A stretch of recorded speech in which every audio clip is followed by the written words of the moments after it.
Baik, hari ini saya akan menyampaikan tentang apa itu kanker terutama ya, kemudian bagaimana kita mencegah ya, menyadari dan bagaimana kita melakukan diagnostik ya, dan tentunya yang namanya pencegahan ini holistik ya, tidak hanya dengan saya tadi meminum suplemen gitu, tidak ya. Nanti kita ikuti dengan sedikit mengantuk nggak apa-apa, tapi santai saja ya, santai saja.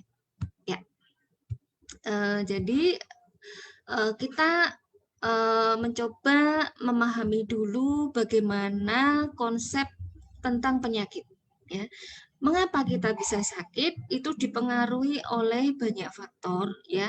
Dan saat ini ada konsep yang menghubungkan antara beberapa faktor terbesar yang mempengaruhi kesehatan manusia, yaitu terutama adalah keterkaitan antara usus dengan otak, ya, kemudian juga tentang keterkaitan kesehatan kita ini dengan mikrobiota yang ada di dalam tubuh kita.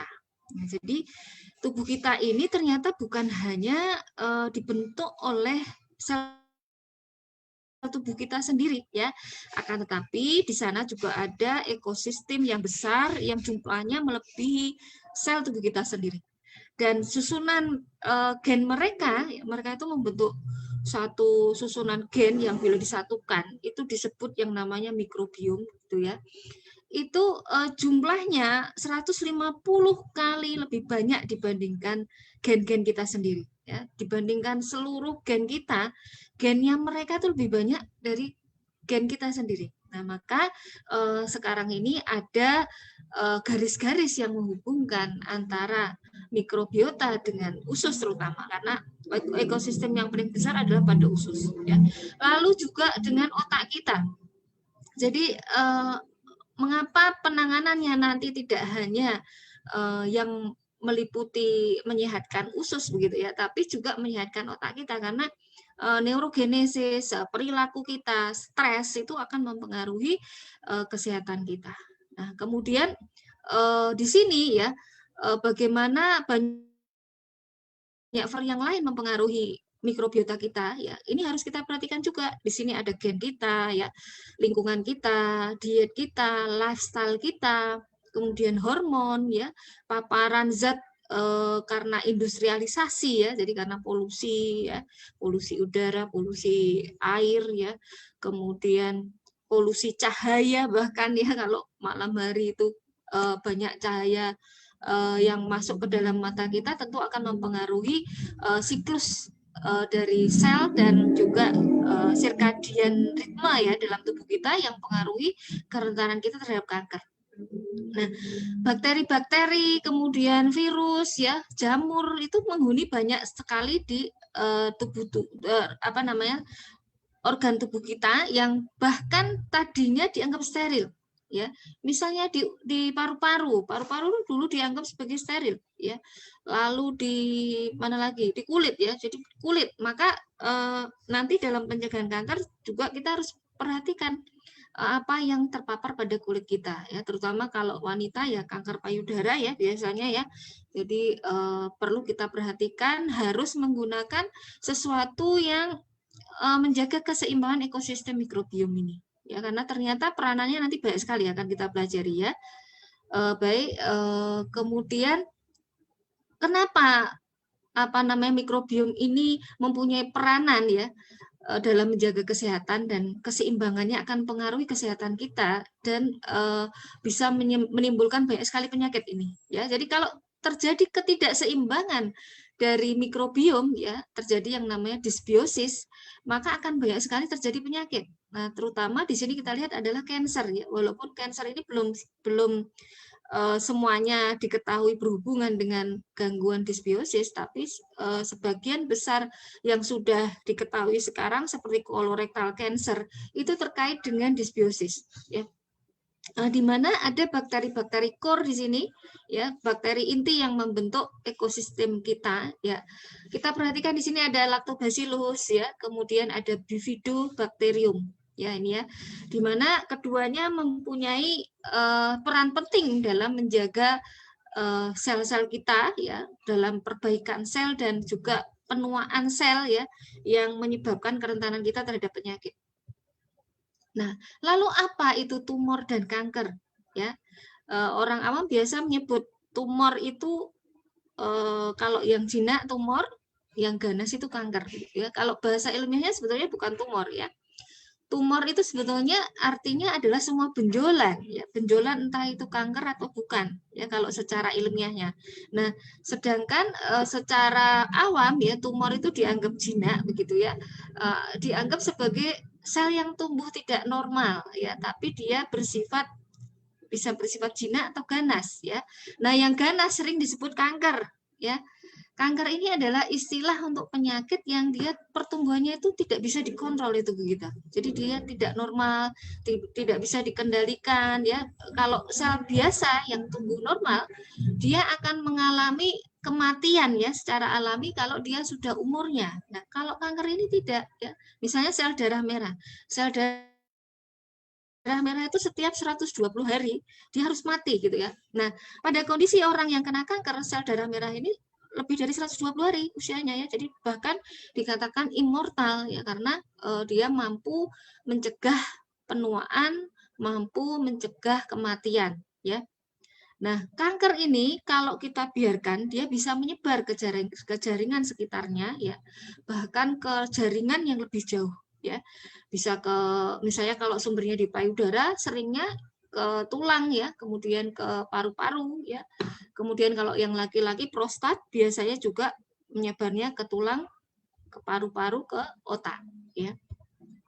Nah, bagaimana bisa terjadi pertumbuhan kanker ya? Jadi secara skematik ya, secara skematik kita bisa melihat di sini bahwa kerusakan kanker terutama terjadi karena apa? Kerusakan DNA ya.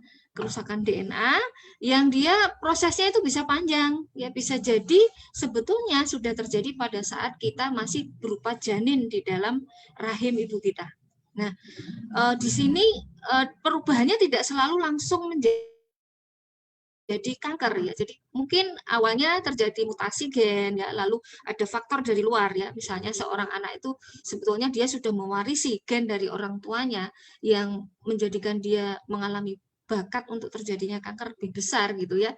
Lalu setelah lahir ternyata misalnya dia mendapatkan paparan-paparan zat-zat karsinogenik atau mutasi-mutasi yang lain karena paparan dari zat-zat mutagenik ya, atau dia mengalami paparan misalnya virus ya, bakteri tertentu yang memicu mutasi misalnya, maka proses ini akan berlanjut ya. Jadi kanker itu bersifat multi step ya, multi step. Jadi dari mutasi yang pertama sampai mutasi-mutasi berikutnya. Bila sudah lebih dari 4 mutasi, terutama menyerang 4 jenis gen ya, gen kita itu ada 4 macam ya. Gen yang mengatur pertumbuhan, gen yang mengatur perbaikan sel ya, kemudian gen yang menekan pertumbuhan tumor ya, gen yang memicu perbaikan sel. Nah, kalau semua gen itu rusak gitu ya, terjadi kerusakan DNA karena kita tiap hari mungkin terpapar sinar matahari, kemudian gelombang radiasi, makanan kita tidak sehat misalnya ya, maka kerusakan DNA ini tidak bisa diperbaiki. Dan bila itu dibiarkan, maka bisa terjadi pertumbuhan kanker. Nah, lalu apa itu DNA ya? Jadi DNA itu berlokasi di dalam inti sel ya, pada hampir semua jenis sel yang ada dalam tubuh manusia, berupa molekul raksasa yang terdapat dalam nukleus di mana dikenal sebagai gen ya. Secara fungsionalnya dikenal sebagai gen. Nah, gen ini seperti cetak biru ya, seperti blueprint dari protein-protein kita, di mana dia akan merupakan cetakan untuk mencetak protein gitu ya. Nah, dari situ terbentuk proteinnya kan akhirnya digunakan untuk semua sistem tubuh kita ya. Nah, kalau DNA ini rusak, maka apa yang akan terjadi? Tadi akan terjadi kerusakan yang menumpuk yang memicu terjadinya kanker. Nah, kanker ini sebetulnya kalau misalnya sistem imun kita baik ya, tidak akan bisa tumbuh ya, karena tubuh kita mempunyai respon membunuh kanker. Nah, di mana tubuh kita itu dipersenjatai dengan sel-sel yang dia bisa membunuh kanker. Contohnya di sini yang namanya natural killer. Ya, ini ya natural killer ya. Kemudian dendritic cell yang dia mendidik natural killer. Jadi tubuh kita itu punya guru pendidik ya. Sel imun kita tuh punya guru pendidik yang namanya dendritic cell. Nah, dendritic cell ini yang akan mengenali kanker kalau terjadi pertumbuhan abnormal ya. Nah, lalu dia akan mendidik sel-sel yang lain ya, mendidik sel natural killer, mendidik sel limfosit T sitotoksik ini ya, yang dia punya kemampuan untuk membunuh sel-sel kanker yang sudah tumbuh ya. Jadi dia akan mengeluarkan senjata ya, ibaratnya bom ya. Ini bom atom gitu ya, dia bisa merusak dinding dari sel-sel kanker sehingga sel-sel kanker itu berlubang dan hancur dengan sendirinya. Nah, sayangnya natural killer ini ya, dia pada penuaan dia akan berkurang ya, pada penuaan. Kemudian natural killer ini juga bisa berkurang karena kita stres ya. Maka ketika kita menderita penyakit jangan stres, nggak boleh stres ya. Kemudian kita harus mengkonsumsi sesuatu yang bisa menstimulasi natural killer dan memperbarui natural killer ya. Nah, apa itu natural killer? Jadi natural killer ini adalah tentara tubuh yang ibaratnya kalau tentara itu yang punya senjata khusus apa ya? Apa ya di sini ya? Densus 88 kali ya. Itu dia punya senjata khusus yang namanya granzim ya, granzim yang dia bisa melubangi sel-sel kanker tadi. Ya, jadi ketika sel kanker itu mulai tumbuh, dia bisa melubangi dindingnya sehingga sel kanker itu akan hancur, gitu ya. Jadi natural killer ini adalah salah satu jenis dari sel darah putih yang disebut limfosit sebetulnya, ya, dan bagian penting dari sistem limfosit, di mana jumlahnya itu sekitar 15% dari sel-sel limfosit yang beredar dalam tubuh kita. Dan mengapa disebut pembunuh alami ya karena dia punya kemampuan membunuh sel-sel kanker dan sel-sel yang terinfeksi virus yang tidak bisa dibunuh oleh tentara yang lain ya. Jadi dia memang seperti bala tentara yang khusus yang dia itu senjatanya memang ampuh gitu ya. Gitu.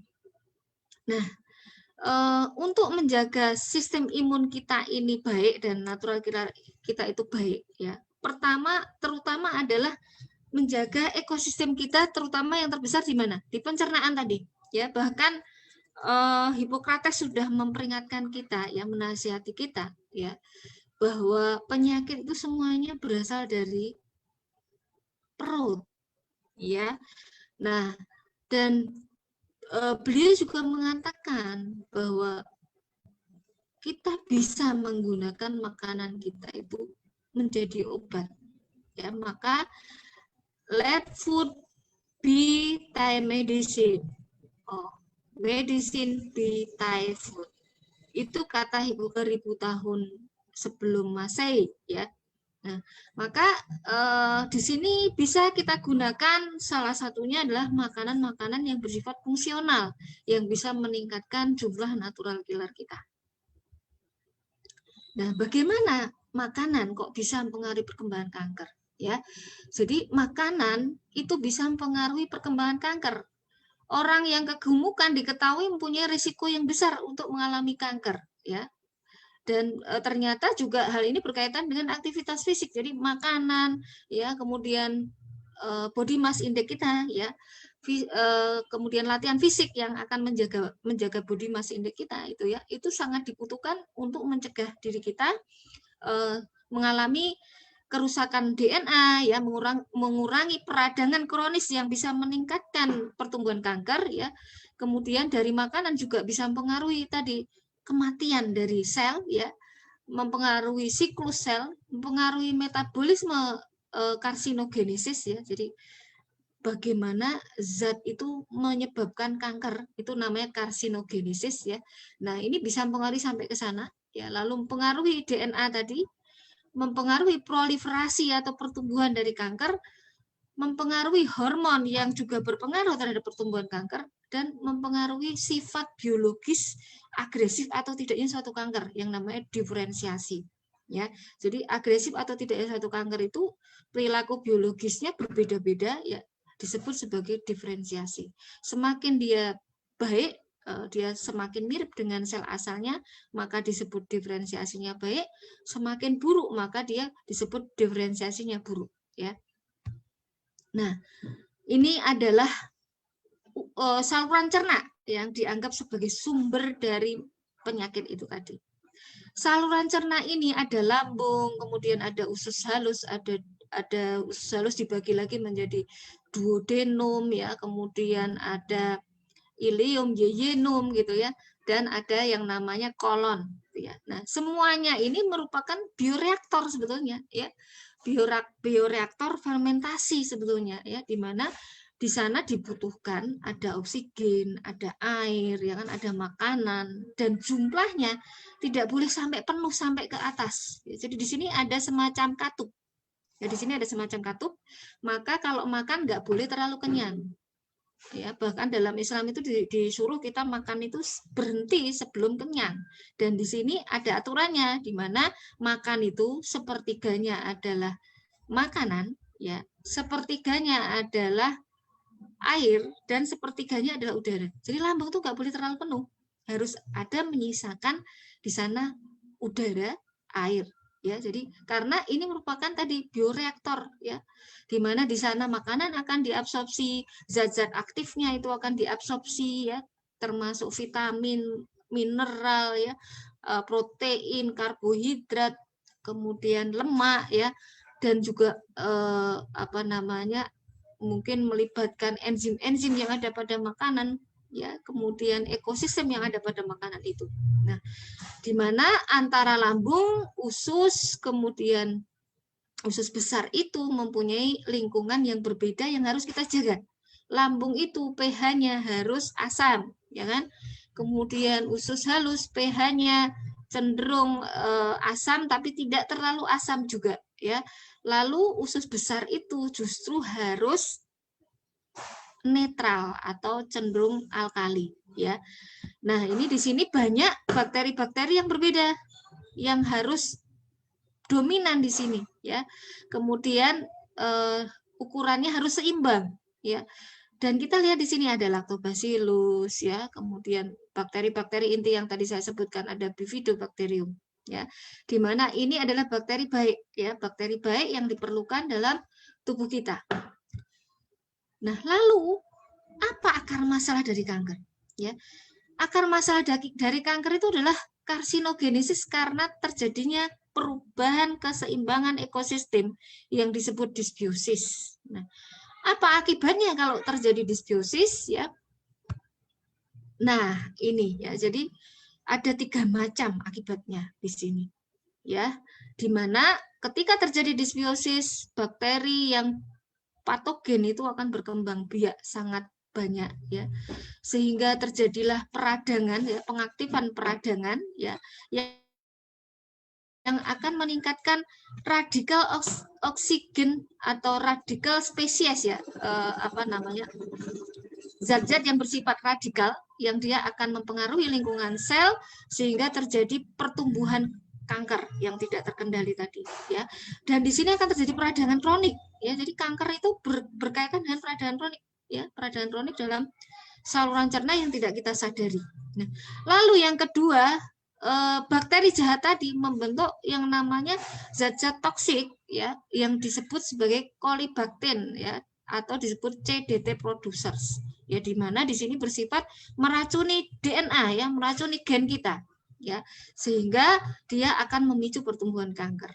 Nah, lalu juga kalau makanan kita ini tidak sehat, ya, kaya dengan gula, ya, atau kaya dengan zat-zat karsinogenik, ya, kemudian misalnya empedu kita juga fungsinya berkurang, ya, atau ada gangguan hormonal misalnya, ya, maka akan terjadi peningkatan produk-produk metabolit yang dia bersifat meningkatkan karsinogenesis sehingga terbentuklah kanker, ya.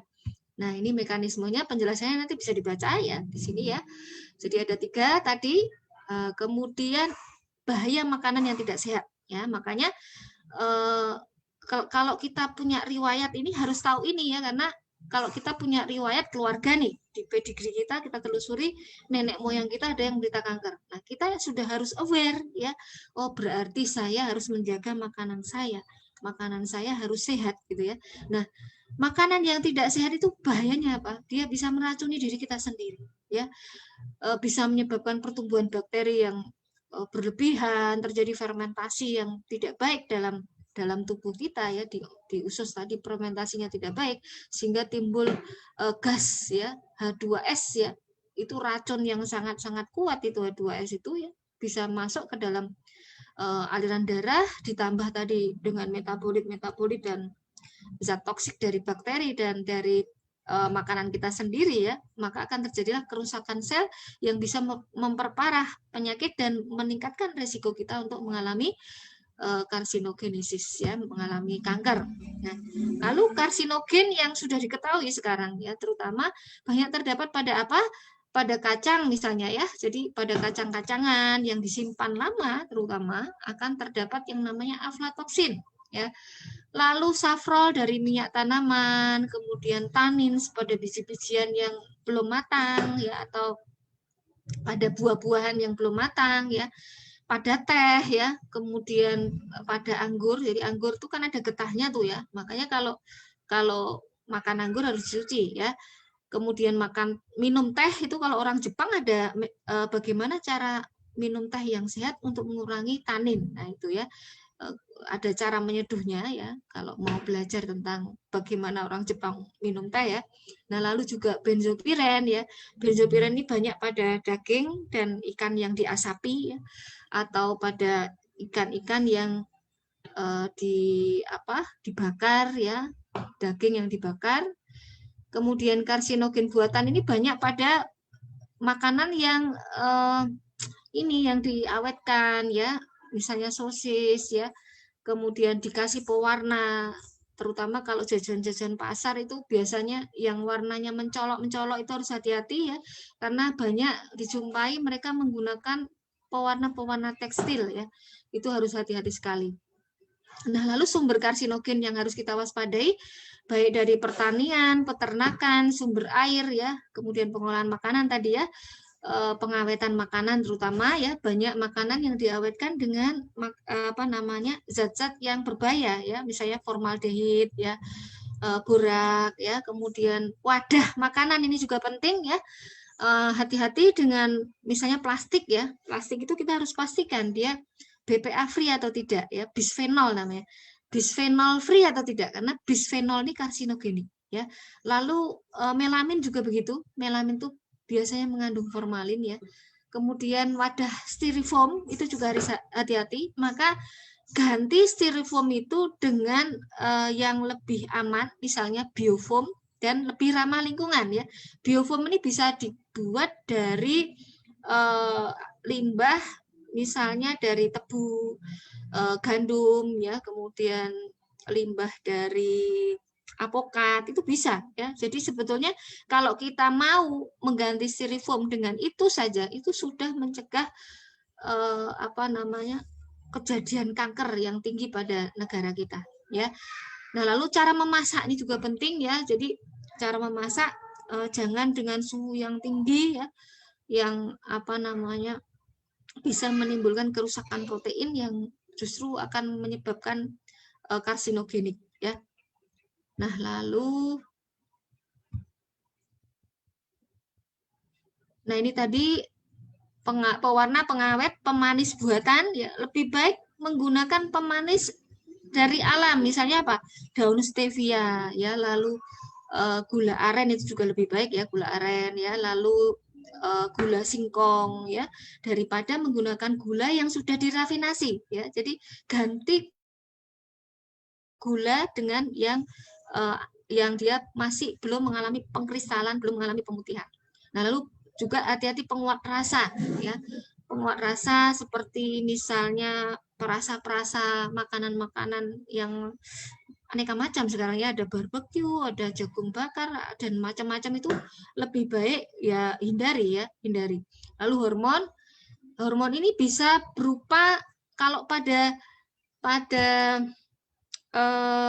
buah dan sayur itu pestisida. Pestisida itu dia bersifat mengganggu produksi hormon ya, meningkatkan hormon yang meningkatkan pertumbuhan kanker ya, misalnya estrogen ya. Kemudian kalau pada perempuan, pada kanker payudara itu hati-hati dengan kosmetik yang mengandung paraben ya. Jadi kalau kita membeli kosmetik, baca dulu dia mengandung pengawet paraben atau tidak ya. Lalu makanan-makanan yang mengalami modifikasi genetik ini juga harus hati-hati ya, dan cara memasak yang salah tadi. Nah, selain itu makanan yang tinggi lemak ya, makanan yang tinggi lemak ini berhubungan dengan beberapa risiko kanker ya. Di sini sudah ada studinya, risiko kanker payudara, usus besar, paru-paru, prostat, dan juga tadi kegemukan ya. Ada studi yang menyebutkan bahwa kegemukan itu meningkatkan risiko terhadap 13 kanker ya. Maka yang gemuk-gemuk hati-hati, jadi harus melakukan upaya diet dan latihan fisik ya untuk menurunkan kegemukannya ya. Nah, juga di sini lemak hewani ya. Lemak hewani itu meningkatkan risiko kanker payudara. Nah, yang baik itu adalah lemak yang tinggi omega 3 ya, itu menurunkan risiko kanker ya. Contohnya ikan salmon ya, ikan salmon tuh mengandung omega 3 yang tinggi ya. Jadi kalau kita menderita kanker atau punya risiko untuk mengalami kanker, banyak makan ikan ya. Diet rendah lemak itu menurunkan persentase lemak dalam tubuh dan menurunkan kekambuhan kanker payudara. Jadi ini ada penelitiannya juga ya. Jadi kalau orang sudah kena kanker, sebaiknya dia makan makanan yang rendah lemak ya. Nah, lalu makanan tinggi protein yang rendah serat. Nah, ini banyak sekarang ini orang mengikuti gaya-gaya pola makan tertentu yang dia berpikir dengan protein tinggi, kurang serat gitu ya, dia bisa meningkatkan massa ototnya misalnya ya. Nah, diet tinggi protein itu identik dengan tinggi lemak dan serat yang rendah ya. Maka sebaiknya tadi juga kita perhatikan kan, untuk yang diet tinggi lemak itu meningkatkan risiko ya. Maka kalau kita punya cancer atau punya bakat cancer ya, kurangi ya, atau perbanyak serat ya.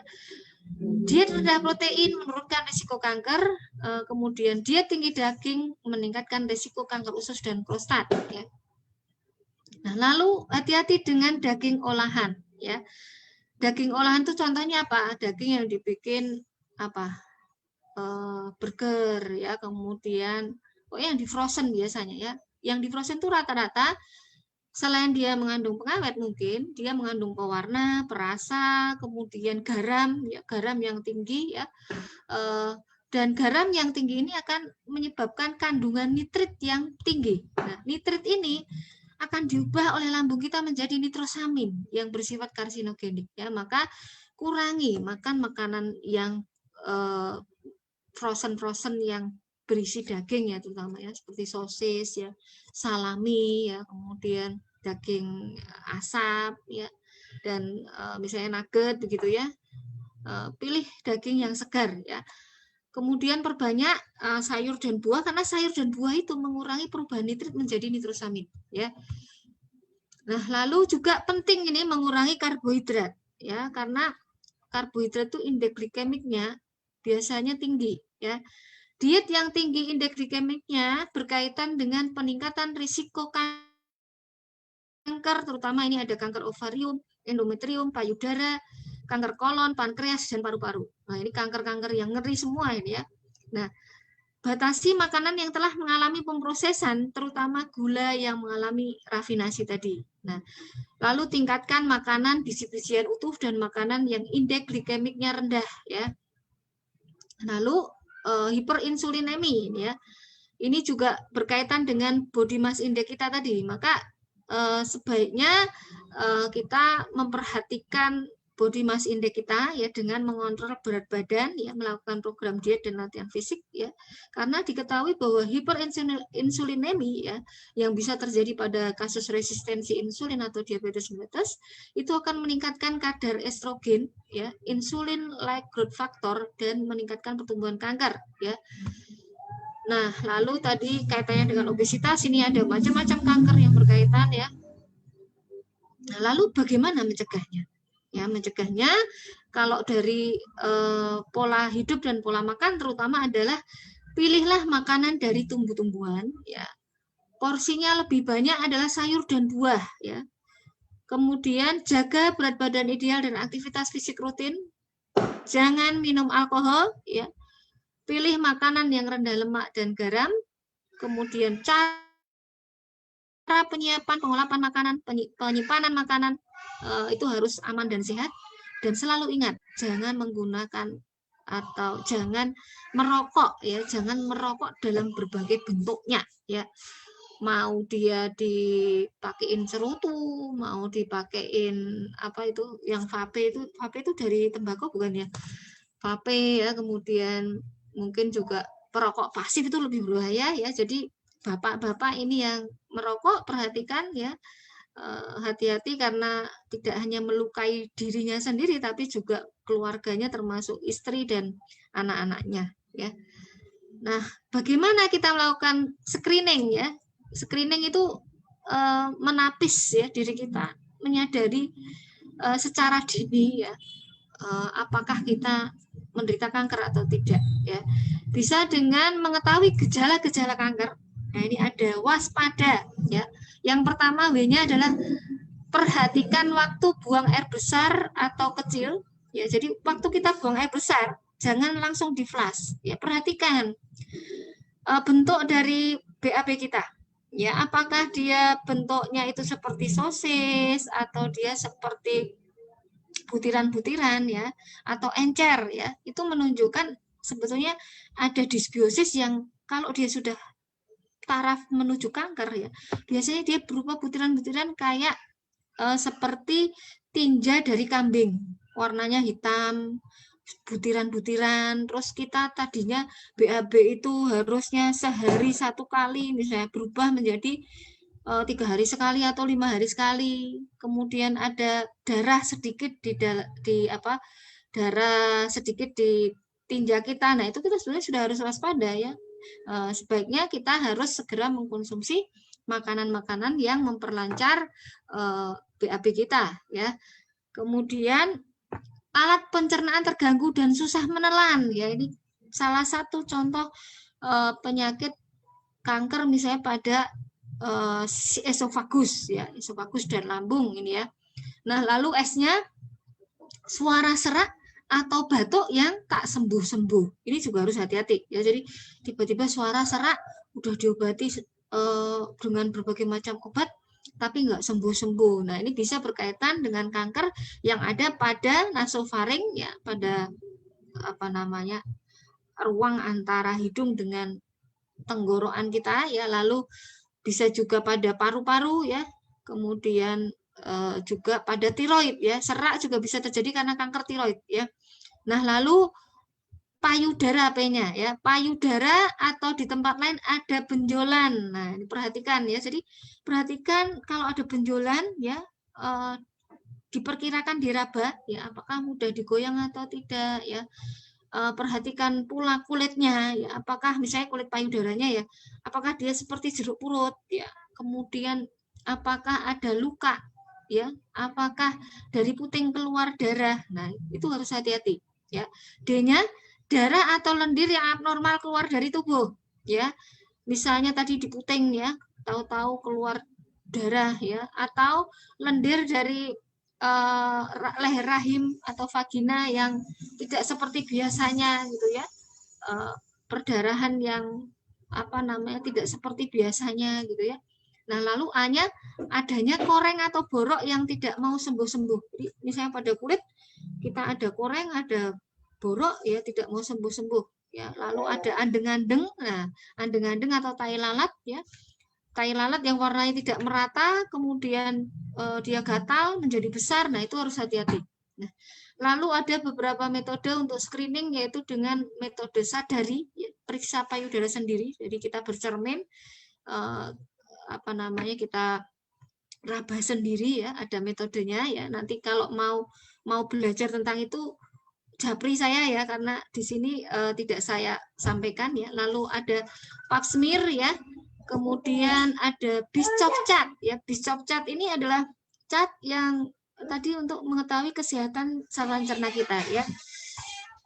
Kemudian perubahan lifestyle ya, lifestyle. Jadi kalau pada kanker payudara terutama ya, tadi hampir sama ya, hindari alkohol dan rokok, dan menyusui ya. Jadi kalau kita menjadi ibu, susuilah anak kita, karena ternyata ada penelitian yang menyebutkan bahwa menyusui itu mengurangi resiko kanker payudara ya.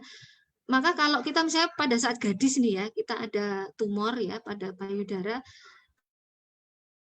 kalau bisa segera menikah, segera hamil, segera menyusui ya, karena diharapkan dengan segera menikah, segera hamil dan menyusui, maka tidak terjadi pertumbuhan menjadi kanker ganas dan bahkan bisa hilang ya. Maka kalau kita punya anak, disusui, jangan diberikan susu formula atau disusukan pada orang lain ya.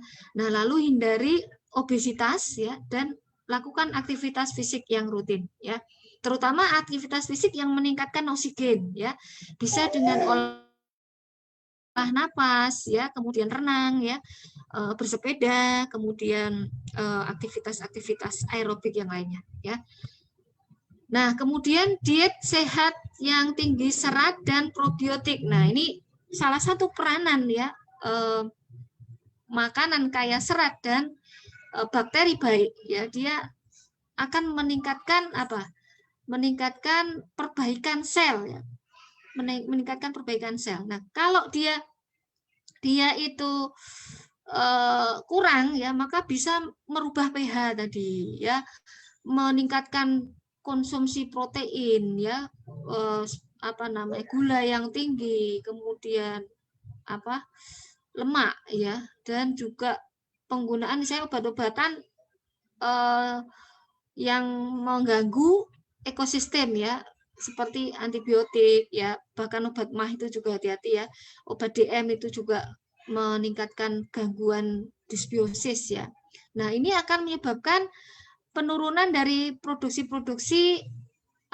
serat-serat yang tidak mudah difermentasi yang diperlukan sebagai makanan bakteri baik, peningkatan metabolit yang bersifat toksik ya, kemudian juga peningkatan antigen yang memicu peradangan pada usus ya, dan juga meningkatkan banyak sekali penyakit, risiko penyakit, termasuk juga mengganggu pola pikir kita ya. Mungkin kita jadi depresi, mudah stres, itu sebetulnya karena pola makan kita yang tidak sehat.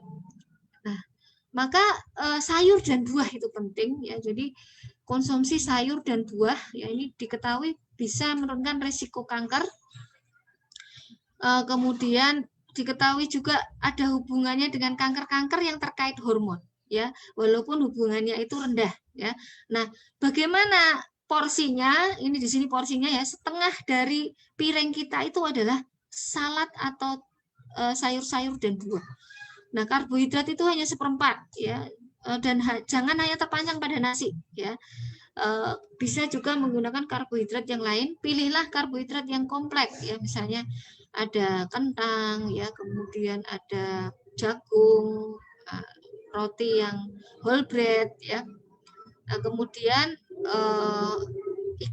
ikan harus lebih banyak ya, atau juga biji-bijian ya, sumber protein, jamur itu juga termasuk sumber protein. Nah, telur kalau masak itu harus benar ya, telur itu ya. Kalau telurnya terlalu matang justru tidak baik ya. Jadi telur asal dimasak dengan baik itu merupakan sumber protein yang baik ya, ketimbang daging dan daging merah terutama ya, dan daging ayam ya. Nah, dan ingat dalam penanganan bahan makanan ya, kalau misalnya kita tidak yakin sayur dan buah yang kita beli itu bebas pestisida, cucilah dengan menggunakan baking soda ya. Baking soda ini penting ya. Atau cairan probiotik ya, ada cairan probiotik yang dikomersilkan untuk mencuci sayuran ya, mencuci sayur dan buah ya. Itu bisa dengan cara merendam dulu dengan baking soda, nanti bisa dibaca sendiri. Jadi selama 12 sampai 15 menit dalam larutan soda kue yang murni, yang kalau beli yang murni, yang food grade ya, biasanya di toko-toko kimia atau toko kue. Nah, ini sudah diteliti juga ya, telah diteliti bahwa penggunaan baking soda ini efektif membersihkan kotoran pada sayur dan buah. Nah, cara memasak ya, gunakan minyak sayur. Minyak sayur yang paling baik adalah zaitun ya, kemudian minyak VCO atau minyak kelapa ya. Jangan menggunakan minyak sawit atau misalnya canola, itu juga jangan ya, tapi lebih baik yang tadi saya sebutkan. Dan sebentar saja pilihlah masak yang rendah minyak ya. Jadi misalnya dengan ditumis-tumis ya, atau dikukus ya. Kalau digoreng, terpaksa digoreng ya, menggunakan alat-alat yang mengurangi minyak ya. Gunakan bumbu yang masih segar, kemudian hindari memotong sayur dengan ukuran yang terlalu kecil ya. Masak dengan cara-cara tadi yang tidak terlalu lama terkena api ya, dengan cara tumis ya. Jadi tidak boleh terlalu lama masak ya. Kemudian, nah, jadikan makanan sebagai obat, jangan jadikan obat sebagai makanan. Nah, ini beberapa zat aktif pada makanan dan sayur ya, yang dimana berkaitan dengan warnanya ya. Sayur dan buah yang berwarna merah kebanyakan dia mengandung yang namanya likopen ya. Ini ada banyak pada tomat, pada anggur ya, kemudian pada semangka ya. Nah, ini dia bersifat terutama anti kanker ya. Sudah banyak penelitiannya pada prostat misalnya ya. Dia menekan pertumbuhan kanker prostat. Nah, lalu yang berwarna ungu atau merah contohnya banyak pada anggur juga, pada buah prune, beri-berian. Nah, ini biasanya kaya dengan antosianin. Kemudian berwarna oranye, ini kaya dengan beta karotin ya, contohnya pada mangga, pada labu, pada wortel ya. Nah, yang kuning bisa juga mengandung kriptosantin ya. Nah, ini banyak pada pepaya, pada peach, pada jeruk ya. Kemudian zeaxanthin lutein yang berwarna hijau ya. Ini pada bayam, pada apokat, pada melon ya. Kemudian juga sulforafan. Nah, ini pada brokoli, pada kol, pada bunga kol. Yang berwarna putih ini ada alil sulfit. Ini contohnya pada bawang-bawangan ya. Nah, lalu kalau kita mau minum suplemen makanan yang fungsional, ini juga bisa ya. Jadi banyak sekarang kita dapatkan suplemen-suplemen makanan fungsional yang dia sudah dikemas sedemikian rupa dengan teknologi yang nano ya, sehingga dengan mudah dia akan terserap oleh sel, terutama dia nanti akan mempengaruhi sel dengan cepat, yaitu dengan mengkombinasikan zat-zat aktif pada makanan tertentu, misalnya fukoidan. Nah, fukoidan ini merupakan nanopartikelnya yang nanopartikel pada makanan yang dia bisa bersifat menjadi semacam alat untuk kargo ya, untuk transportasi ya, mendelivery obat ya, mendelivery zat-zat aktif pada satu makanan yang dia akan meningkatkan absorpsi. Dan banyak sekali bukti bahwa dia juga mempengaruhi bisa menekan pertumbuhan kanker ya. Nah, lalu probiotik ini sudah banyak penelitian ternyata bisa meningkatkan natural killer ya. Kemudian selain itu dia membantu proses pencernaan terkait metabolisme, kemudian melawan kolonisasi bakteri patogen, meningkatkan produksi vitamin ya, dan menstimulasi sistem imun ya, bukan hanya natural killer sebetulnya ya, termasuk juga menyeimbangkan sistem imun yang terlalu berlebihan ya, membantu maturasi dan regenerasi sel, kemudian bersama dengan makanan dia akan menghambat pertumbuhan tumor, terutama yang dipicu oleh karsinogen, ya, melindungi materi genetik ya dari karsinogen, menurunkan produksi radikal bebas, menjadi pengencer efek karsinogen, menurunkan waktu transit di saluran cerna, kemudian menstimulasi enzim ya yang berfungsi secara fisiologis sebagai anti kanker. Nah, salah satu contohnya ini ada apa ya? Di sini ada utsukushi di mana dia mengandung salmon DNA tadi yang apa namanya? Dia merupakan salah satu bagian dari salmon yang dia kaya dengan apa? Omega 3 tadi ya. Lalu ada L-glutation, ini adalah enzim ya, enzim yang bersifat anti radikal bebas. Nah, lalu ada kiwi, buah kiwi berwarna hijau tadi juga ya. Jadi buah-buahan yang berwarna hijau mengandung zat aktif yang dia ternyata juga sudah diteliti ini bisa mencegah pertumbuhan kanker ya, meningkatkan kematian sel kanker. Lalu viskolagen, kemudian ekstrak ekstrak nanas juga luar biasa. Jadi dia juga diketahui sudah banyak diteliti untuk kanker. Lalu, nah ini fucoidan, ya fucoidan dari rumput laut, ya. Dan bakterinya di sini ada bakteri yang merupakan bakteri inti dari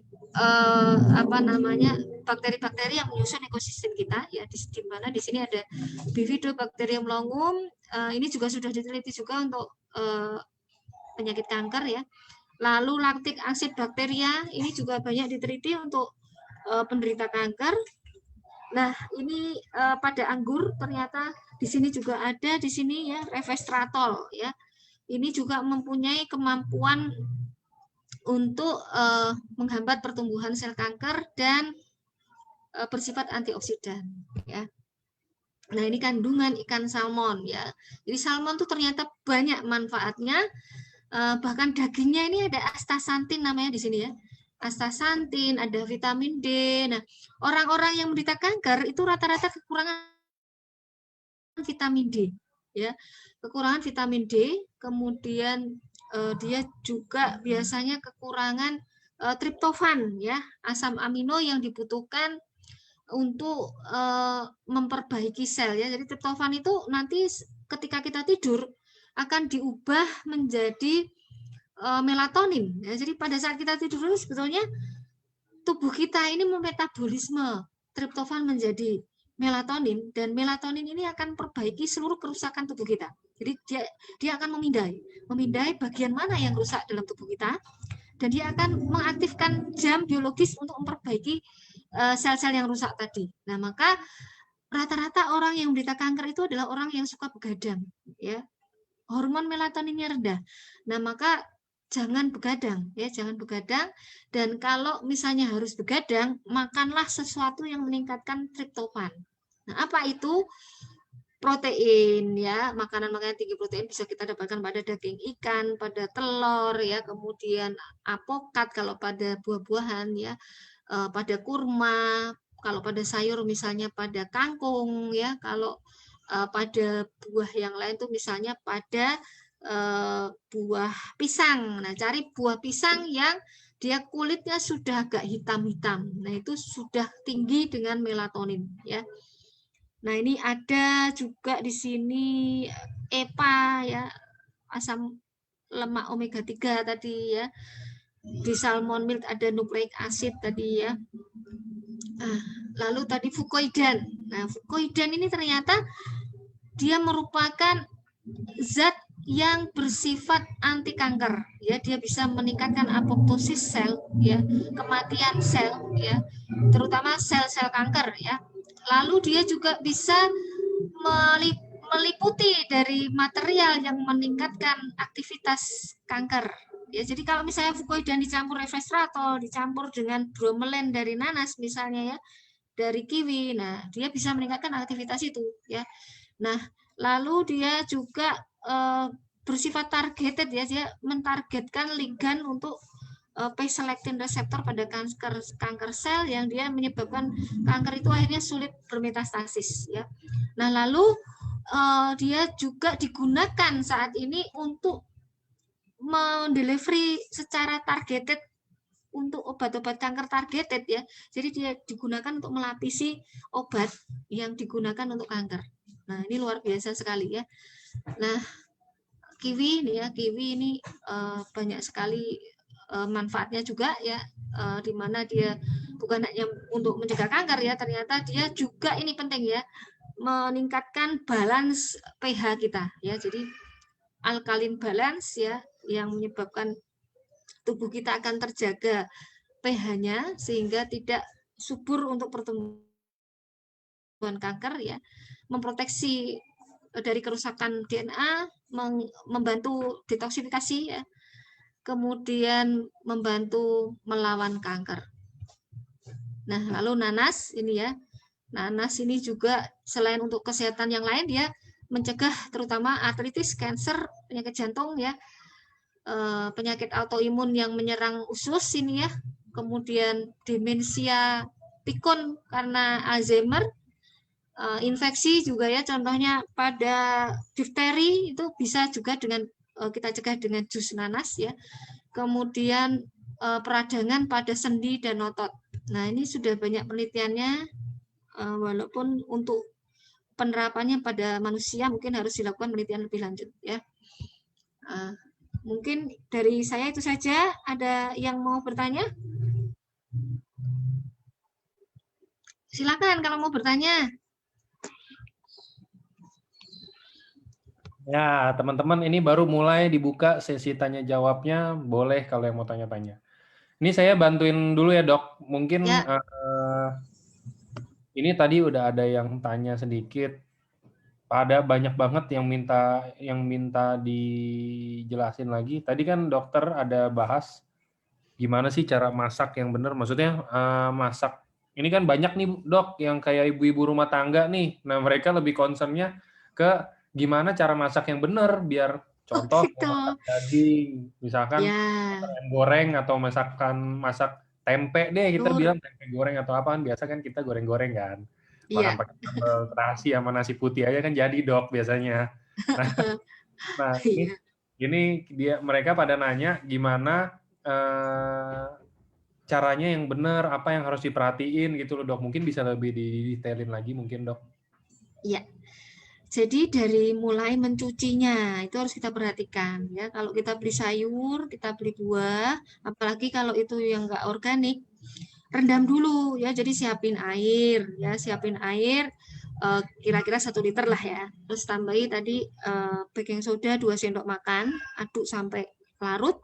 Rendam dulu sekitar 15 sampai 20 menit. Ya, sembari kita menyiapkan bahan-bahan yang lain tentunya. Nah, lalu gunakan bumbu segar ya. Misalnya kita mau menggunakan bawang merah misalnya ya. Bawang merah yang segar, jangan yang instan ya. Bawang merah yang segar ini tidak boleh dikupasin semua, simpan di kulkas gitu enggak ya.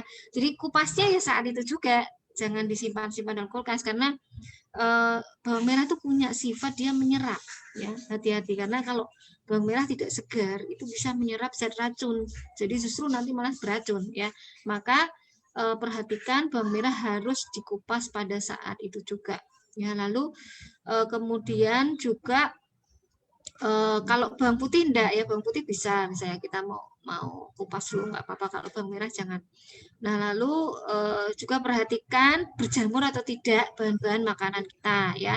Karena jamur itu salah satunya aflatoksin itu termasuk karsinogen ya, maka perhatikan expired date-nya. Ya, jadi kalau menyimpan makanan tuh label, dikasih label ya. Kemudian kalau kita menggunakan bahan beku, nah ini harus dicairkan dulu, jangan langsung dimasak pada kondisi beku ya. Cara pencairannya dengan memindahnya dari freezer ke kulkas yang suhunya 4 derajat ya. Jadi jangan langsung dari beku langsung kita masukkan ke panas ya, karena protein dari pembekuan ini ya, namanya akrilamid itu bisa jumlahnya meningkat ya. Nah, lalu kemudian Kalau kita menggunakan daging, menggunakan ayam atau menggunakan ikan tadi ya, selalu marinasi dulu. Ya, dimarinasi dulu, kasih garam, bawang putih, kemudian minyak zaitun, sembari tadi dibekukan di kulkas ya, bukan dibekukan, istilahnya apa ya? Di unfrozen ya, di Di defrost, Dok. di defrost ya, di defrost ya. Nah, masukkan ke wadah yang tertutup dan di bawahnya ada ini. Kan sekarang banyak tuh dijual yang ada bawahnya ada kayak tataannya sehingga cairan darahnya itu nanti turun. Ya, beli yang seperti itu penyimpanannya. Taruh di kulkas, ditata di situ. Nah, tunggu sembari tadi sayur-sayurnya direndemi gitu ya. Nah, lalu masak yang tidak membutuhkan pemasakan yang lama menggunakan bahan yang aman. Ya, misalnya kalau kita milih panci yang non-stick ya, cari yang non-stick yang coatingnya itu bukan dari ini bahan yang berbahaya ya, misalnya menggunakan marble coating atau granit itu lebih bagus ya gitu. Nah, kalau mau yang dia punya efek pressure kan cepet ya, kalau pressure itu ya pakai ini semacam, saya boleh sebut merek ya, semacam happy call itu ya. Kalau senjata saya happy call ya. Ya walaupun coatingnya dia masih belum dari granit ya, asal nggak digores nggak apa-apa sih, nggak tergores-gores gitu ya. Jadi kalau pakai bahan kayak itu asal tidak tergores-gores itu tidak masalah ya.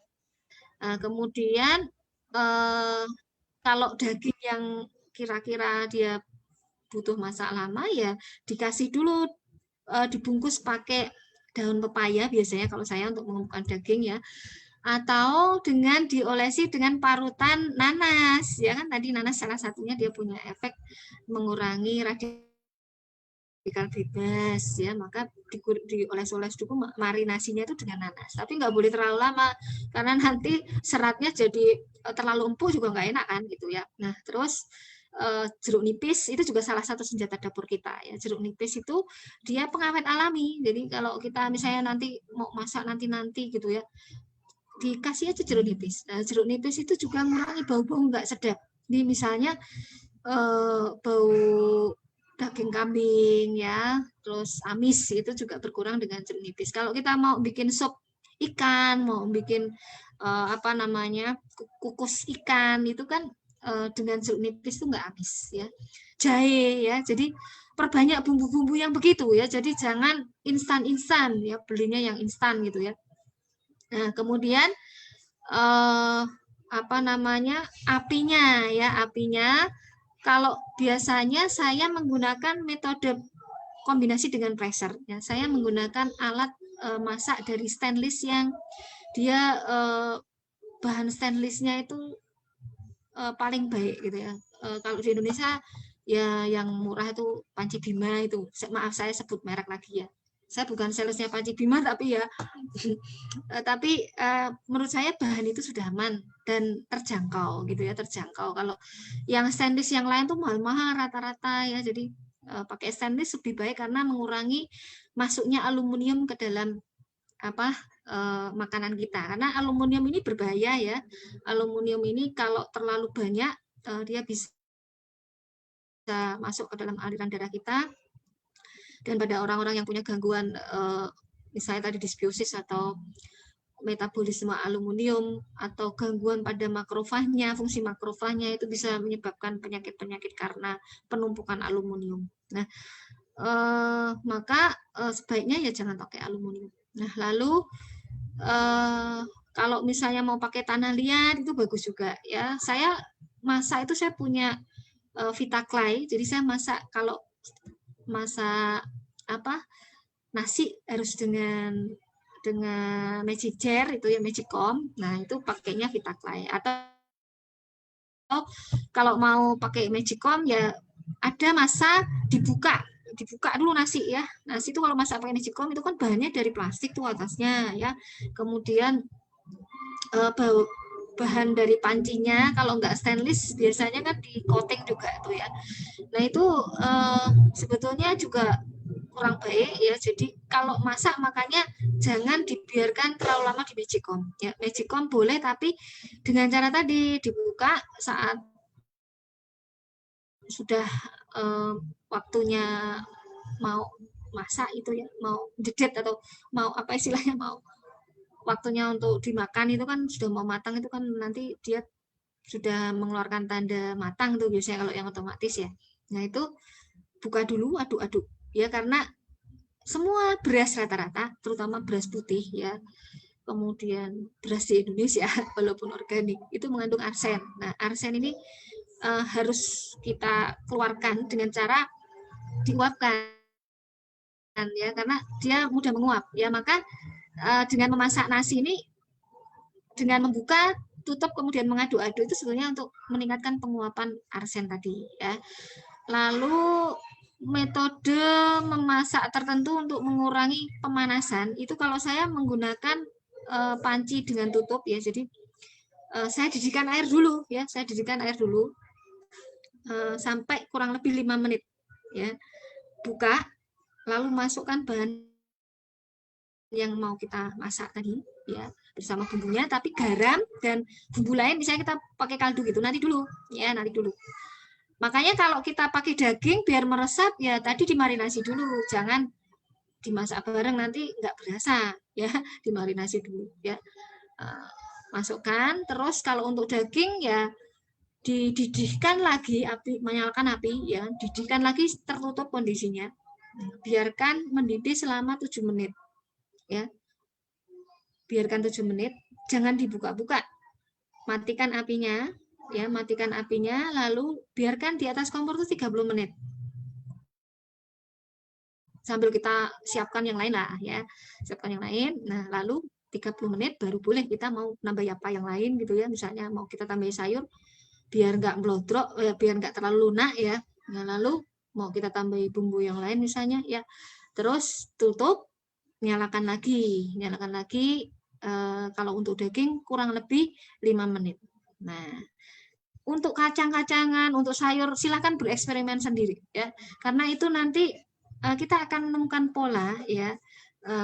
Wah ternyata dengan seperti ini lebih ngirit juga hidupnya secara ekonomis ya, karena gasnya juga lebih ringan ya kan. Makanya tadi pastikan panci kita, mending kita beli satu kali panci mahal tapi sehat dan ngirit kan gitu ya. Maka beli panci itu kalau stainless yang dia ada bawahnya itu kayak pemanas yang menyimpan panas itu loh. Seperti panci Bima itu sudah seperti itu. Kalau yang panci yang lain lebih baik lagi. Jadi dia menyatu. Kalau panci Bima itu kalau dalam perawatannya nggak baik bisa lepas itu soalnya pemanasnya ya. Itu. Nah, jadi cari panci-panci yang seperti itu. Nah, kemudian ya memang prefer kurangi gorengan sih ya. Tapi kalau misalnya kita pengen banget sih ya beli deh gorengan nggak apa-apa, atau masak sendiri lebih baik ya, pakai metode penggorengan. Kalau saya punya alat untuk mengurangi ya keribetan dan juga bahan yang berbahaya dari minyak itu, saya pakai yang namanya air fryer ya, tapi pastikan air fryer yang wattnya rendah dan plastiknya itu BPA free ya.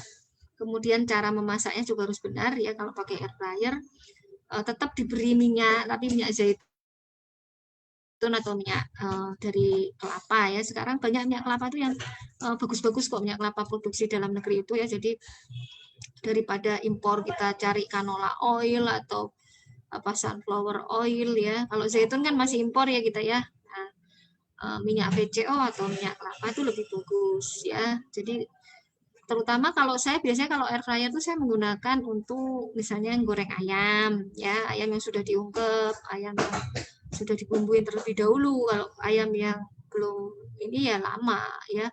Kemudian kurangi kayak junk food itu ya, kayak kentang goreng beku itu kan rata-rata dia mengandung nitrit yang tinggi ya, karena digarami kemudian dibekukan itu. Dan kentang itu punya ini zat yang namanya akrilamid itu ya, jadi harus dikurangi makan seperti itu. Nah kalau terpaksa makan seperti itu nggak usah stres ya, nggak usah stres. kompensasinya kita harus makan sayur dan buah yang lebih banyak. Gitu aja. Kalau perlu beli suplemen yang apa namanya, biar kita juga nggak merasa berdosa kali ya makan gorengan atau makan yang mungkin meningkatkan pertumbuhan kanker ya gitu. Jadi makan yang sehat, aktivitas fisik, manajemen stres ya. Manajemen stres itu sebenarnya banyak sekali juga ya. Masak itu termasuk juga manajemen stres, karena ada orang masak itu dengan hobi ya, karena hobi masak itu jadi dia ngurangi stres ya. Pertanyaan yang lain? Oke, nah itu ya teman-teman, biar puas, ini kita lagi puasa terus ngomongin masakan ya kan buat nanti, jadi bisa pas buka puasa bikin masakan sehat mungkin ya dok ya. Ya. Nah, oke, jadi pertanyaan lainnya tadi juga saya ada lihat.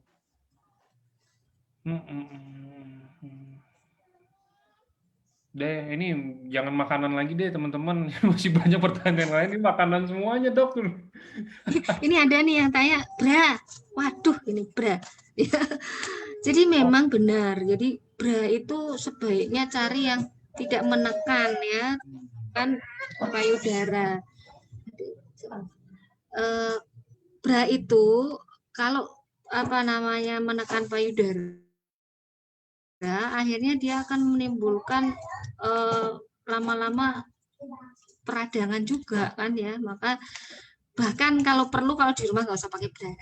Nggak usah pakai bra, tidur nggak usah pakai bra ya, karena dengan demikian maka lemak kemudian jaringan ikat yang ada di sekitar kelenjar itu tidak akan mengalami stres ya, tidak akan penekanan dan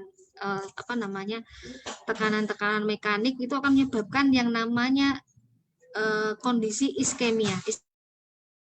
Iskemia itu kekurangan oksigen. Nah, kanker itu suka dengan lingkungan yang rendah oksigen ya. Dia biasanya tumbuh pada lingkungan yang rendah oksigen, dan dia bisa menciptakan lingkungan rendah oksigen gitu ya. Jadi makanya jangan tambah dengan kekurangan oksigen. Bahkan kalau pakai masker juga harus ada periode, misalnya kita melepaskan masker ya, karena pakai masker terus-menerus lebih dari 3 jam itu meningkatkan CO2 yang masuk dalam tubuh, menimbulkan lingkungan sel yang cenderung asam ya, dan juga kalau pada orang yang sudah ada bakat kanker harus hati-hati, karena biasanya kanker itu sangat sensitif dengan kekurangan oksigen ya. Maka ada tuh yang sekarang lagi viral tuh hiperbarik oksigen terapi ya, itu salah satu mekanisme untuk meningkatkan oksigen ya, bisa dicoba juga itu ya.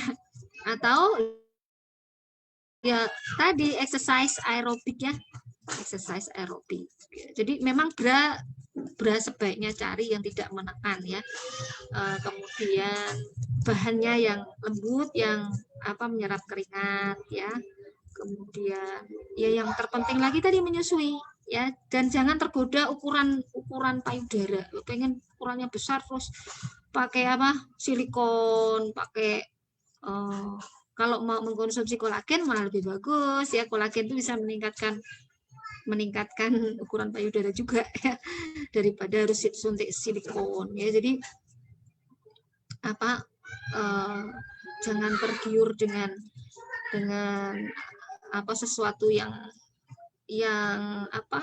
instan gitu ya.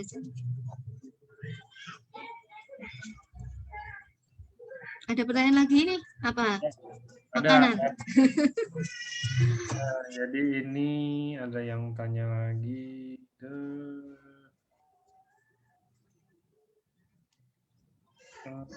Dok, kalau misalkan ini mungkin lebih masuk ke produk ya dok. Jadi ada yang tanya, dok, kalau misalkan ada pasien tumor belum didiagnosa kanker, apakah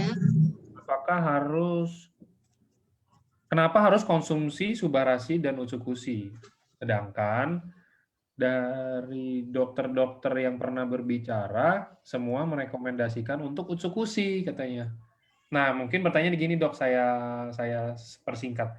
Kalau misalkan ada pasien kanker dok, lebih bagusnya kalau menurut dokter konsumsi Utsukushi atau Subarasi atau bahkan dicampur. misalkan dikombinasi entah itu siang dan malam atau gimana, dan mungkin bisa di-sharing sekalian Dok, berapa takarannya versi dokter? Ya, jadi begini ya, kita tuh memang kalau belum ada penelitiannya, memang agak susah menentukan mana yang terbaik. Memang seharusnya dilakukan penelitian ya, penelitian mana yang lebih efektif dibandingkan. Tapi kalau melihat dari penelitian-penelitian zat aktif yang sudah diteliti gitu ya, dan lagi kita mempertimbangkan ekonomi. Kita harus selalu melihat ekonomi, faktor ekonomi, karena faktor ekonomi juga berpengaruh ke nanti kepatuhan dan juga istilahnya konsistensi ya, konsistensi penggunaan dan juga stres ya, tingkat stres ya. Bayangkan aja minum itu satu sambil membayangkan harganya ya. Nah, kandungan-kandungan tadi kan sudah saya sebutkan beberapa contoh ya, bahwa zat-zat aktif pada makanan itu punya sifat anti kanker ya. Kalau dari melihat yang ada pada usukusi dan subarasi ya, usukusi ini pun sudah diteliti secara in vitro pada sel kanker kan ya, sudah ada bukti awalnya itu ya. Nah, mungkin butuh penelitian lebih lanjut, tapi setidaknya karena dia berupa suplemen makanan fungsional gitu ya. Kalau misalnya itu digunakan pada penderita kanker mungkin tepat ya, karena kan kandungannya tadi dia ada fukoidan, ada ekstrak nanas, ada kiwi, ada resveratrol, kemudian ada L-glutation. Ya, karena pada orang-orang yang menderita kanker rata-rata kekurangan itu. Kemudian salmon milk itu kandungannya dari penelitian yang sudah ada, dia mengandung bukan hanya omega 3 ya, bukan hanya omega 3, tapi juga ada magnesium. Magnesium ini penting dalam metabolisme vitamin D ya, dan di mana vitamin D ini penting dalam perbaikan sel, dalam sistem imun ya. Jadi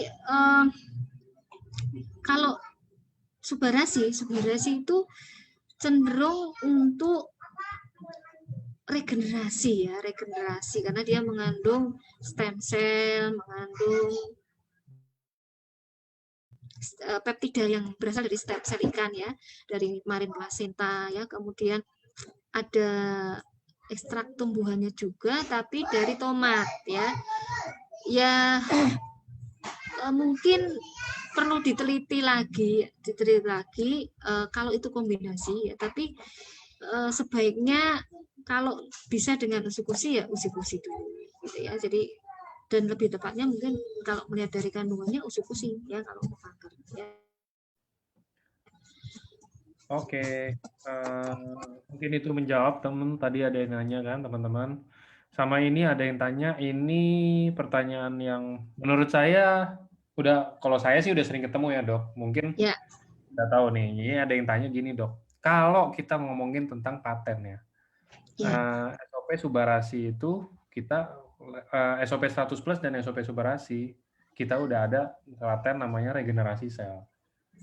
Apakah kalau misalkan saya kena kanker, terus saya kemoterapi, setelah saya kemoterapi, saya konsumsi Subarasi. Nah, apakah sel kanker yang udah, let's say kita bilang tidur karena kemoterapi, apakah jadi diregenerasi lagi sama Subarasi? Nah, itu. Ya. Jadi begini. Sel kanker itu ada perilaku yang bermacam-macam ya. Misalnya kanker payudara.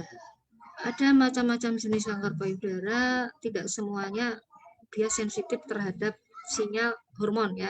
Yang ditakutkan itu kan karena kalau seperti subarasi itu meningkatkan insulin growth factor ya. Karena insulin growth factor itu meningkatkan pertumbuhan kanker kan gitu.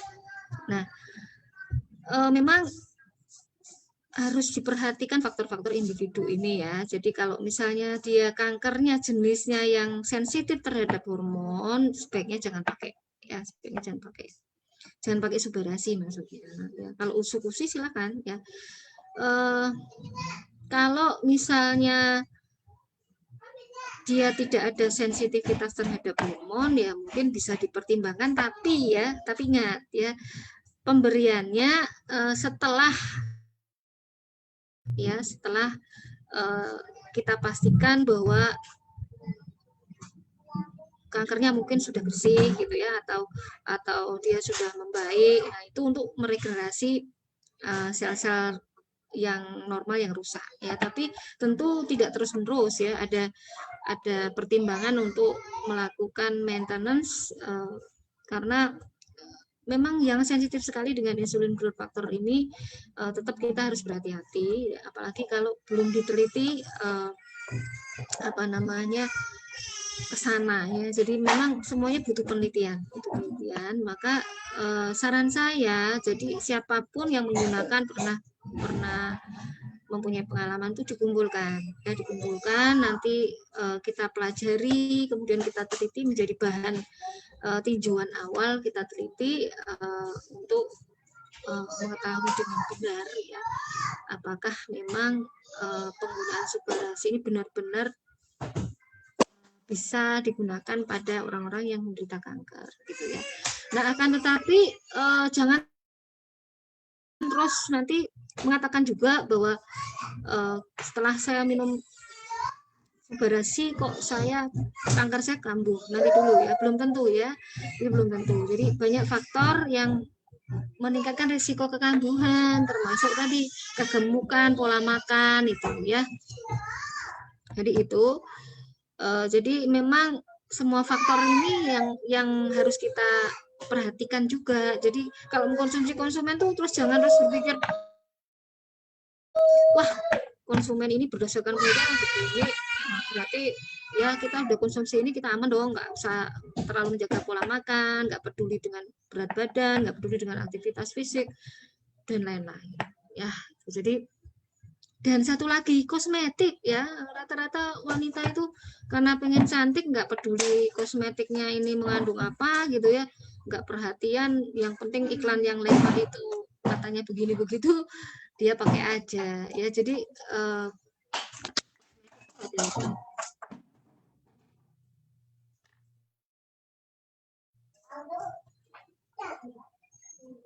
ya. Oke. Ya, kita lanjut ke pertanyaan. Ini mungkin kita masuk ke beberapa pertanyaan terakhir ya dok ya, soalnya pertanyaannya rata-rata sama kan. Jadi yang rame banget itu tadi pas dokter bahas tentang masakan, langsung rame banget dok yang chat nanya-nanya semuanya. Dan tadi udah semuanya terjawab. Nah, jadi sekarang kita cari pertanyaannya lagi dok.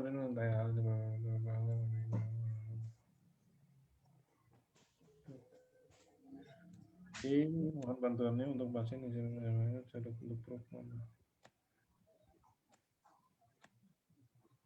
Tuh, ini banyak juga yang nanya yang kalau konsumsi subarasi, yang tadi dokter jelasin. Saya baru lihat lagi ke atasnya.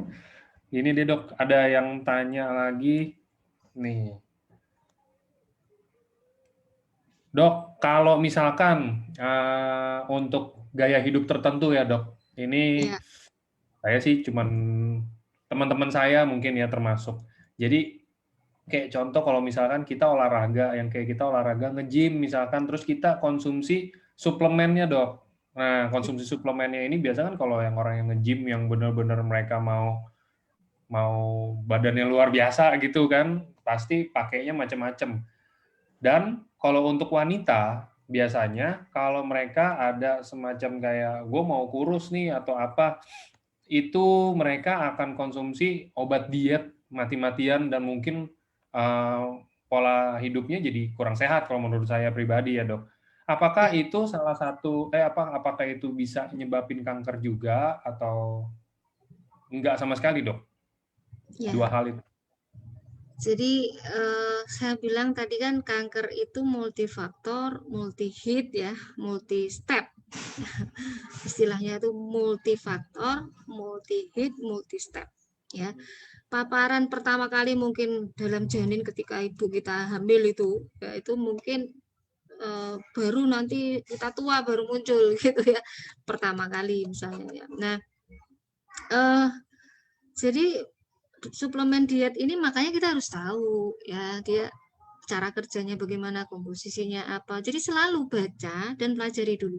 Jangan langsung percaya ya. Lalu cara kerjanya terutama ya, suplemen diet yang alami tentunya akan lebih baik ya.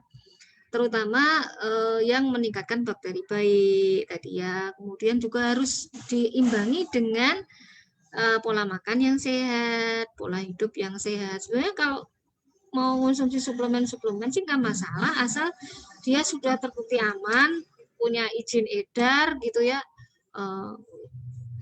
Apa namanya? Yang namanya izin edar itu kan sudah menunjukkan bahwa suplemen itu sudah melewati kajian kan ya, sudah melewati kajian. Nah, jadi dalam menggunakan suplemen harus secara holistik ya kita menempatkannya hanya sebagai ibaratnya komplementer ya, komplement hanya pembantu lah ya, jadi bukan yang utama, karena yang utama justru pola hidup dan pola makan, manajemen stres gitu ya, aktivitas fisik gitu, itu pentingnya. Biasa kalau kita hidup di negara-negara maju atau di lingkungan yang stressful gitu ya, kegemukan tuh sekarang meningkat ya, kegemukan tuh sekarang meningkat karena orang cenderung kerja terus duduk kerjanya, nggak ada aktivitas, terus nanti makannya juga seenaknya sendiri, junk food gitu ya. Itu yang lebih penting daripada suplemen sebetulnya ya. Banyak minum air putih itu juga bagus, karena salah satu tanda kita metabolismenya baik itu kalau urin kita itu baik ya, kecukupan air kita baik ya. Jadi selain tadi saya bilang selalu perhatikan BAB kita ya, buang air besar kita itu, bahkan dalam Islam tuh ada Nabi Muhammad tuh menyebutkan kalau kamu bisa BAB 2 kali sehari itu seperti kamu memiliki dunia, karena apa, sehat artinya gitu. Nah, ekosistem khususnya sehat ya.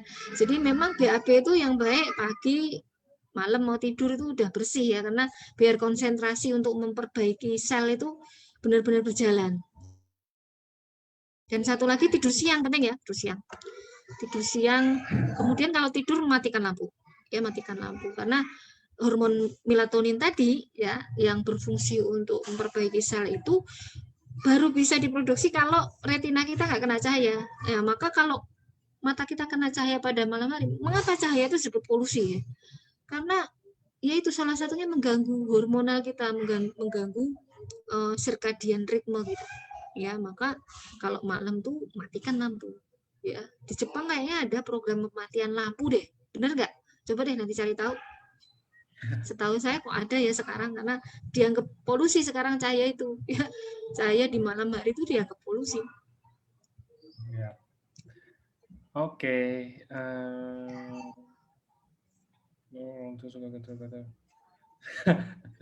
Matiin lampu, tapi kalau takut gelap gimana dok? Ada yang tanya. ada yang takut gelap, aduh berarti harus diterapi dulu ya kalau takut gelap ya. Kalau takut gelap pakai lampu yang redup dulu ya, atau pakai itu loh yang kayak kita kalau pas naik pesawat tuh kan ada kadang kita dikasih tuh yang penutup mata ya, penutup mata itu ya, karena memang dampaknya besar sekali nanti. Bayangkan aja tubuh kita nggak pernah diservis tuh seperti mobil yang nggak pernah ganti oli, nggak pernah masuk bengkel ya. Kacau deh. Nah, kalau seperti itu, kadang kita butuh sesuatu yang mengatur circadian ritme kita dan meningkatkan melatonin kita. Konsumsi banyak melatonin yang alami loh ya, bukan suplemen, karena yang suplemen ada. Pisang tadi, banyak makan pisang, berbanyak makan yang kayak triptofan ya. Kemudian minum kopi. Ya, minum kopi. Saya suka minum kopi. Kopi itu diketahui bisa mengurangi kerusakan DNA ya, tapi syaratnya nih ya, kopinya harus kopi yang benar-benar kopi asli, tidak pakai gula ya. Dan ada penelitian itu pada jam-jam tertentu. Jadi harus sesuai dengan jam biologis kita ya. Pada jam 8 pagi, jam 1 siang, dan jam 5 sore ya. Jangan malah minum kopi pada saat kita tidur ya. Dan juga jangan makan makanan yang berat pada saat mau tidur. Karena berat nanti ususnya bekerja memfermentasi makanan yang kita makan itu sehingga justru tidak bisa memperbaiki sel ya itu. Oke. Ini pertanyaannya juga udah ini, saya nggak bisa bacain semua, sorry teman-teman, karena kan kita ada batas waktunya. Nah, ini tadi juga udah penutup kita bahas kopi, jadi buat semua, entah itu mungkin bapak-bapak atau yang mungkin ibu-ibu sekalian yang suka minum kopi, tapi kopinya, mungkin kopinya yang kayak kopi-kopi manis gitu ya dok, yang kayak kopi-kopi lucu zaman sekarang kan dok? Jangan, bukan itu yang Nah, kopi-kopi. justru kita harus konsumsi kopinya benar-benar yang kopi, kalau bisa yang Iya, kita green sendiri nggak sih? Grind. iya, green sendiri ya. Oh. Dan suhunya penting loh, suhu ya. Suhu kalau kopi itu diseduhnya jangan suhu mendidih ya. Pakainya suhu yang di bawahnya. Jadi 95 derajat. Oke. Oke, kalau gitu. Ini saya nggak bisa ini semua. Nanti kita Dokter Susi training lagi. Oh, buset. Nanti tenang aja, pasti ntar Dokter Susi nanti kita ajakin ini terus. Pokoknya nanti Ya, bisa saya kopi darat, bisa. Kopi darat kita minum kopi bareng deh. mantap. Tapi jangan pas puasa ya, Dok. Iya. Kalau puasa minum kopinya jam berapa ya? Oh Nggak iya, sorry bisa dok, deh. tadi dok, ini mungkin tambahan dok. Kalau puasa itu buka puasa langsung kopi, boleh nggak sih dok? Nggak boleh. Nggak Nggak boleh ya? boleh. Nah, puasa itu juga metode untuk detoksifikasi, meregenerasi sel ya. Jadi kalau kita bisa puasa, bagus itu untuk penderita kanker ya. Jadi ada penelitian tentang puasa, puasa selama 14 jam ya. Jadi antara antara kalau orang Islam maghrib sampai sahur itu ya. Gitu. Tapi menu makanannya juga harus yang sehat, jangan terus balas dendam habis puasa nanti makan cola, habis itu makan es, makan tetap harus pola makannya seperti yang saya sampaikan tadi ya. Piringnya piring T ya, jadi ada model piring T ya. Piring T itu yang setengah adalah sayur dan buah, yang setengahnya lagi seperempat itu protein, yang seperempat karbohidrat. Oke, nah itu udah closingnya ya teman-teman. Saya Kok udah Ma'rif sampai salah ya. kok puasa kok maghrib sampai saat? Iya kan itu puasa untuk ininya kali, untuk kesehatannya dok, bukan teman-teman bukan untuk yang ngomongin sekarang. Kalau yang sekarang tadi kan saya cuma iseng nanya, dok buka puasa boleh nggak sih dok pakai kopi? Tapi kan dilanjutin, ternyata puasa bisa untuk kita bilangnya proses pemulihan atau pencegahan dok? Pencegahan juga, penyembuhan juga. Jadi ada penelitian untuk orang-orang yang kemoterapi itu dengan puasa itu membantu meregenerasi sel-sel yang sehat dan juga membunuh sel-sel kanker. Ya. Namanya kalau mau cari intermittent fasting ya, puasa 14 jam. Maaf tadi saya salah tuh. Puasa itu dari mana sahur sampai maghrib balik. Ya. Oke. Sampai kebalik ya. Iya. Oke lah kalau gitu. Kita tutup acara hari ini. Thank you Dokter Susi Lorini buat udah temenin kita di weekend ini dok, ngomongin tentang cancer, ngomongin tadi Iya, seru banget, ngomongin sama-sama. masak-masakan sehat yang sangat berguna Masak-masakan sehat. buat Iya. ibu-ibu. Nanti dipraktekkan juga dong, bikin videonya ya. Videonya bagaimana mencuci sayur, bagaimana bikin aja konten-konten gitu. Boleh. Nanti saya bantu bikin deh. Saya di kantor nanti saya bantu bikin gimana sih? Ya, boleh. Laki-laki juga harus bisa, ya. Iya dong. Saya mau ikut MasterChef nanti. Oke, kalau gitu. Thank you juga buat teman-teman semua yang nonton nih. Saya lihat semuanya yang nyalain video. Rame banget. Semuanya boleh Nanti kita ketemu lagi di hari Senin. Senin saya belum tahu sih acaranya apa, nanti tunggu di info sama manajemen. Oke, kalau gitu. Thank you Dokter Susi.